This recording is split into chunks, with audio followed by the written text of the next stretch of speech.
Hello and welcome to Talking Politics. Today we'll be looking at how we can encourage the youths of our generation and even Christians to be involved more in politics. I have here with me today Andy Flannagan. He's a political activist. Andy, you're very welcome to our studios. Great to be here. Thank you. And also Brian Potman, who is our political correspondent. Brian, you're very welcome. Good afternoon, Mama. Good to be here. Thank you. Andy, one of the things you do is actually encouraging young people, especially Christians, to be involved in politics, not just to shout and to be at the sidelines shouting, but to get on the pitch of political life. Now, how do you do that? Well, I mean, as you say, over the last maybe 10, 15 years, young Christians especially have been at the forefront of doing an incredible amount of campaigning, whether it's on debt or trade or aid or abortion or any of these issues. We've been passionate about these issues, sending postcards, going on marches, doing that kind of shouting from the sidelines thing. It's really important to do that. You know, we're encouraging that. We need the people, we need the Elijahs shouting from a distance, but we also need the Obadiahs, you know, the Daniels, the Josephs, working from the inside. And, you know, looking from where I stand, I think if you look at the kind of what I might call the kind of distribution of kingdom resources in the UK, there's about 90% of us shouting from the outside and maybe just about 10% of us working on the inside. Which means shouting from the outside is not enough. We need to be in there, in the inside, doing the job. Absolutely, absolutely. I think you see the passion of people in those campaigns when you're campaigning on a single issue like trafficking. And I guess it's part of my job to say, well, that is great to keep doing that, but actually the people that you're shouting at, the people that you're campaigning to, we can easily get into a place as Christians where we think, we're just going to be the people always doing the shouting from the outside. It could never be us who are actually representing the other folks who live in our constituencies, the other people who live in our neck of the woods. I'll never forget standing for local council in North Brixton. It was a privilege to walk around, hearing people's joys, hearing people's struggles. And as I rang people's doorbells, I realised there were very few other people actually knocking these people's doors. And then I thought, you know, I feel a bit guilty because I wouldn't be knocking their door unless I was looking for their vote. But I thought, it was that moment, kind of democracy just clicked for me. It's not perfect, but it is a really beautiful thing that somebody like me had to come from where I lived to be in this place. And before I deigned to represent these people, I needed to hear what was going on in their lives. I needed to hear about their joys and their struggles. And I thought that's a brilliant thing that holds society together just a little bit. As I walked around that estate, it was fantastic just to help with little bits, helping people get guttering fixed, problems with dogs, problems with CCTV, just the little bits and pieces of life. And when we stay separate, when we stay away, we miss out on that incredible mission field, that incredible opportunity to get to know people where they're at. Brian, you have something to say. Looking at people shouting from the sidelines and not really being involved, not being in the centre, making changes. That's certainly, Andy. It was something you said on your website about people sending postcards, about the Christians sending postcards. Exactly what you said about being on the outside shouting in. You need to be on the inside shouting out. It's how do you cross that divide though to encourage people? Because just standing back and stating your principles, that won't get it actually, because you've got to try and convince someone to do what you want them to do rather than just doing it yourself. So when you're on the inside, as you put it, you can actually then work there and to build an alliances and so on and so forth and get your policies working from there. But as you say, when you're shouting at people, you've got to convince them to do what you want to do rather than just having the practical force to go and do it yourself. And we all know actually that we react better to somebody speaking to us quietly up close with an arm around the shoulder than we react to somebody shouting at us from a distance. And sadly, if you ask MPs who their most angry and nasty emails and letters are from, it's usually from Christians. It's a really sad thing. And you ask any of them, that's what they'll say to you. And that's some of the Christian MPs would say that too. And so we're not always good as the church at integrating. We're sometimes better at creating a separate culture where everybody agrees with everything that we think. And that's safer, but it actually doesn't put us in that place where we need prayer, we need faith, and we're actually stretched by working with people that we might not necessarily agree with on everything. I mean, you know, Brian was saying, you know, how do we take that next step to actually get involved? And a wonderful story that illustrates that is what happened in Luton. So I lived in Luton for 7 years, and one of the young people that my friends who were youth workers were working with was a young guy called Gavin Shuker. Wonderful guy who then went to comprehensive school in Luton, got a scholarship to go to Cambridge University, but was part of a church there that believed in church planting, and so felt a real call while in Cambridge to plant a church back in Luton. And about 2 housefuls of Cambridge graduates were talked into moving to Luton, which is not a very usual kind of transition from Cambridge.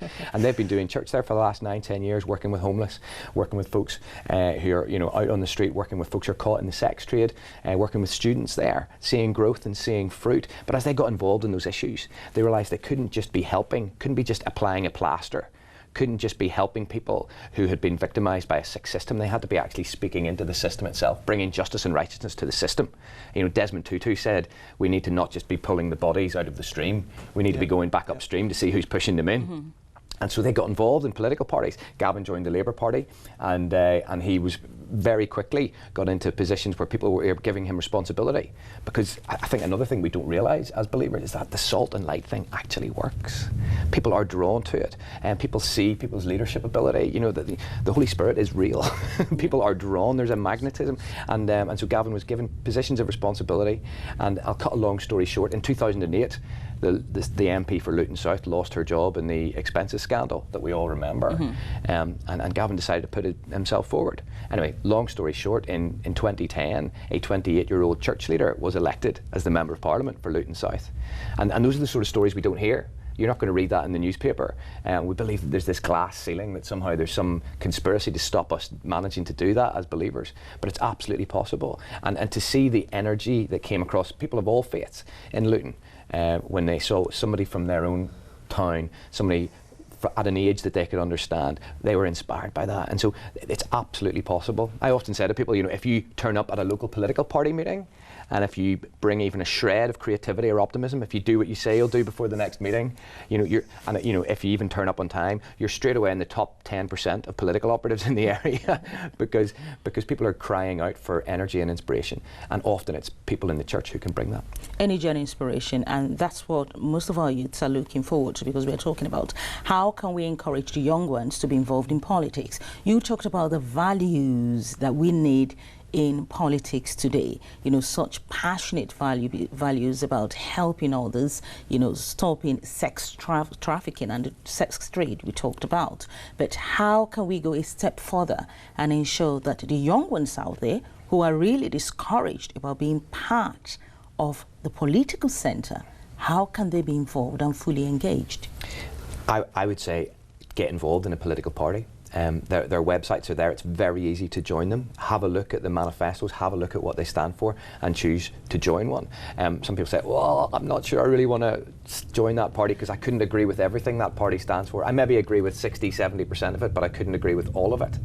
At which point I usually say to people, well, you probably don't agree with everything that your husband or your wife believes, and you probably certainly don't agree with everything that everybody else at your church believes, yet you find common cause and you work together. And at this point, I must confess, there is one political party, and I agree with 100% of their policies. But it's called the Andy Flannagan Party, and it has only one member, and sadly, it's me. And but that's the kind of philosophical thick end of the wedge we get to as believers. We paint ourselves into a corner until we're the only ones there, and we're the only ones there left to speak to, missing out on this great opportunity of actually working with folks who we might not agree with on everything, but we can find some common cause and we can work together. And that is the privilege of doing what I do, in encouraging young people especially to get involved. But actually, we're there with Christians on the left and across the whole family of Christians in politics. We're there to support those young Christians who do get involved, because we're not saying it's easy. Mm-hmm. It's a tough world out there, and that's why we need to stick together. That's why we need people who are keeping each other accountable. We have groups where people can pray together, who can study scripture together, who can actually really grapple with the theology and how that applies to policy, saying, look, if we're looking at scripture and we're reading this and we're seeing this policy, how do these two things come together? Do they come together? Is this a moment where I'll have to abstain? Is this a moment where I'll have to say no? Is this a moment where I'll have to say yes? Okay. And that's the exciting thing. It's a challenging thing, but it's an incredibly exciting thing. Let's look at your book, Those Who Show Up. That's the book you've just written. And you said your point is show up or shut up. Did I actually say that at any point? I'm not sure I ever told anybody to shut up at one point, but we are certainly encouraging people to show up. We're making it's a famous old phrase. Nobody's quite sure who first said it, but it comes from the phrase, decisions are made by those who show up. And I guess we'd like to think that decisions are made by the smartest and the brightest. We'd like to think that decisions are made by the folks who are most listening to God. We'd like to think that decisions are made by the folks who are most qualified. But actually the reality is in our world that decisions are made just by those who show up. Yes, who take the time to show up. I often tell the story that, talk about Martin Luther King when he talked about, as Christians, we're very good at being the good Samaritan on life's roadside. We're good at extending the hand of compassion. We're good with that compassionate response, doing the immediate thing that's in our faces. But we're not so good, he said, at going back to the Jericho Road to make sure that nobody else gets mugged. We're not so good at doing that, because you can bet your life, the modern example of going back to the Jericho Road, I think, is probably making sure that there's better CCTV cameras, making sure that we've got more police on the beat to stop, who's going back to stop more people getting mugged on the Jericho Road rather than just treating the victims. But you can bet your life that those decisions about more police, more CCTV cameras, or better street lighting, those decisions will happen around really dull committee room tables in local councils and in parliaments. And that's not half as exciting as helping people, hand to hand, giving them food, taking them home, patching up their wounds. We get a buzz from actually helping people, really close by. But actually, sometimes we have to take a step back to show up in those other places that might not be as exciting. But Jesus never called us to just an exciting life. He called us to a life of service. He calls it a life of leadership, but a life of service. And sometimes that will look like just going through the dull stuff, working through the committee papers, working through the reports, working through the research. And I think more and more of us need to knuckle down to that stuff rather than just loving the immediate, the fun stuff that can happen in our neighbourhoods. And the foreword for this book was written by the Archbishop of Canterbury, the Most Reverend Justin Welby. Yes. What are his thoughts about the book? It was really kind of him to write the foreword, and it was really encouraging to read what he read about the book, and he'd obviously really read it in detail. He sent a lot of very specific points and some very helpful points about the book, which actually made my theology a lot better on the way through. But it was great to read what he said, and I think one of the most powerful things he said in the foreword was that actually, as the church, we shouldn't be scared of getting into politics. Actually, the reason why often as the church we don't get into politics is that we're scared of causing division in the church, because some people will think this thing and some people will think that thing, and we've got enough division in the church anyway, and so we don't want any more division in the church. And but Justin Welby says we shouldn't be shying away from that. Actually, we should be modelling how to disagree well, how to disagree with embrace. I think one of the myths that the media often portray to us is that you can't disagree and keep an arm of embrace. They presume that if we disagree with somebody on a certain point, that we can't also have a relationship with them, we can't also have embrace, we can't work together with people. When actually the church, we should be modelling what it is to disagree well, to be able to, yes, we disagree on that issue, but we're still brothers and sisters. And I think that was one of the most powerful points that he made, because he knows that the book is being put out by Christians in Politics, which is made up of the Conservative Christian Fellowship, Christians on the left, who I represent, and the Lib Dem Christian Forum, and other folks who are politically involved. Knowing that when we come together, we say strongly that actually, kingdom comes before tribe. Actually, that is the primary agenda, and that's not always easy to work out. But actually, that we are coming together, knowing that we're disagreeing, but for the bigger purpose of calling the church en masse to be politically engaged. We'll come back and talk about the Show Up campaign, but Brian, let's go to the migrant crisis now. Yes. Now, let's see what the Prime Minister has been doing, and Prime Minister David Cameron, he finally changed his position after an outpouring of emotion over the image of a dead Syrian toddler on the Turkish coast piled rubbish on him to take action. He announced that Britain will take in thousands more Syrian refugees, but only from Syrian refugee camps. We're already the second largest bilateral donor of aid to the Syrian conflict, and today I can announce that we'll provide a further £100 million, taking our total contribution to over £1 billion. That is the UK's largest ever response to a humanitarian crisis. No other European country has come close to this level of support. In terms of joining in the spirit of what the European Union is doing, I would argue Britain is doing that. We are saying, look, we're not part of Schengen, we're not part of your decision-making about this quota. We happen to think that this is not the right approach because it it can encourage people to make the journey, but nonetheless, we as a moral nation will fulfill our moral obligations and our humanitarian obligations by taking people directly from Syrian refugee camps. And we will Prime Minister David Cameron. Brian, the Prime Minister says we will take refugees only from the refugee camps that have borders with Syria, the refugee camps at the border of Syria. The interesting thing is that we have over 700,000 Syrian refugees in Europe right now. So what should we be doing with the 700,000 already in Europe? Because he says we are not taking any of the refugees already in Europe. We're only taking the ones at the camps.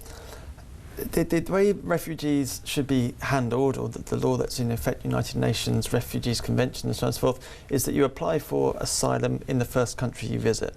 So in this case it would be like Greece or Italy, the southern Mediterranean countries, certainly the people coming from North Africa would be the same. So David Cameron is using that as a useful principle to not taking any refugees. He's fearing the reaction of his backbenchers to doing so, who tend to be very anti-immigration and want to leave Europe. The problem David Cameron has is we're not part of the Schengen area, we don't share the euro, but all of these refugees are in Europe. And are we Europe or are we still individual countries? And that involves a rather different position and a different way of solving it. And it's been disappointing, I think it would be fair to say, over the last few weeks, because everyone's been talking about these refugees, but Europe itself has not come up with a policy. The European Commission is a vast institution that gets vast amounts of money, paid in millions and millions of pounds. I haven't heard a single constructive Europe-wide policy to deal with that. When the election with Alexis Tsipras was talking to Angela Merkel and stuff about the debt relief in Greece, they were saying, well, these refugees coming to Greece, why aren't you doing anything about it? And he's talking to a bankrupt country, why aren't you doing anything about it? I'm part of Europe. Doesn't Europe have some solidarity principle to give us the funds, give us the means, the troops if necessary, certainly the resources to deal with this itself? All of Europe stood back. Germany itself is taking a vast number of refugees. I think this year they're going to take 800,000. And you've got David Cameron moaning about taking a few tens of thousands. 216, I think, something. Just not up to 300 are the amount of Syrian refugees we've actually given asylum to this year. The refugees are coming, same as the reactive to proactive point you were talking about, Andy. We're reacting to these refugees coming over, and if people are fleeing persecution, poverty, disease, anything that would cause them to move, if we don't want them to come here, we have to see why they're leaving and change our funds from buying weapons to keep them out to maybe investing in their countries, to develop their countries, to set up the institutions in their countries, because these refugees are going to keep coming. If people are looking for something better, Europe's advertised itself around the world and the United States about we're the best. Come here, isn't it wonderful? And then we're wondering why they're coming to us. And it's because the divide between the rich and the poor globally is massive. And certainly in just a few thousand miles between England and Syria, or England and North Africa, England and Turkey, any of those countries, there's stories about people walking for days, weeks to get here. If all they have to do is walk and they're that desperate, they will walk here. So I think it's very difficult to say, no, we're not going to accept them without coming up with other solutions, because, as I say, Britain has been blessed throughout history with having that thin strip of water between us and Europe. But they're not far away. It's only 12 miles. They aren't far away, definitely. No, but the camps in Calais, they can't stay there perpetually. There needs to be a solution. And if France doesn't suit them, if we're still saying they have a choice about where to claim asylum, or do we say you're in Europe, you claim European-wide asylum, and then are they redistributed within Europe by the say-so of the European Commission? This is what we need to know, Wilma, and it's going to have to come top-down policy from the Commission. It has to. Well, we'll be showing you some clips later of the refugees being crammed into trains, just trying to get to Europe. Not very good conditions at all. Andy, this is a Christian nation. What more should we do to help these refugees, apart from taking those just at the camps? I mean, I think that the language of a Christian nation is actually something that David Cameron tries to use whenever he's trying to appeal to Christians. So times like that, sometimes I really want to say, by your fruit you shall know them. In terms that we have the possibility to make Christian decisions, but will we actually make a Christian decision? You can't claim that you're a Christian nation from some history. You actually have to act in a Christian way. You wouldn't talk. I often think, in our street there are some people who are Christians, but we probably wouldn't call it a Christian street. And our town, there are some people who are Christians, but we probably wouldn't call it a Christian town. So extrapolating that up to the idea of a Christian nation, I think now I understand where it comes from the heritage, and there are things that we shouldn't lose in that heritage and in the legal system that are, based in Scripture. Like, we absolutely celebrate that. But we can't sort of hide behind this thing of being, we're a Christian nation, therefore what we're going to do is going to be right. And by your fruit you shall know them.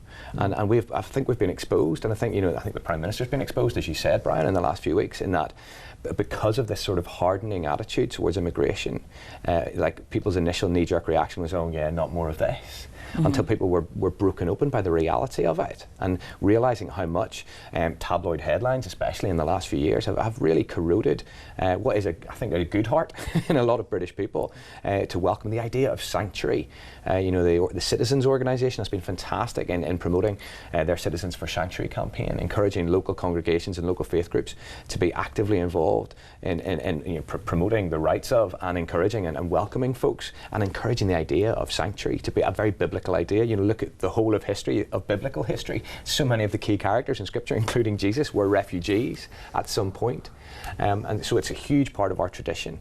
And just, I think people's hearts have been burning over these last few days, just crying out in prayer. We were praying yesterday morning at our church. And I think what I would say is that there's a fantastic campaign started by Home for Good. If people want to Google something, Google Home for Good, which is a fantastic Christian fostering agency in the UK, but are also now extending to facilitate folks offering their homes, specifically offering their homes to these folks who are seeking asylum. So over the course of the weekend, off the back of a campaign that they started and a video started, Krish Kandaya is the guy who leads that, who was talking on it. Over 7,000 people have volunteered to have children from this group of refugees to come and actually stay physically in their homes. Now, that's not campaigning, that's actually offering something very serious. That's amazing. And it's amazing. And the question is whether we can sustain it beyond a kind of a compassionate knee-jerk response to realising the reality of what it's like to have somebody in our lives, to welcome somebody to our lives, not just for a moment, not just for a day, but actually for the long term, to welcome people to our communities. And that's a real challenge to our faith, as to whether we're just about security for our own little thing, to be doing our little thing. It's what Brian says. It's like we've got to ask ourselves the question, why are we here?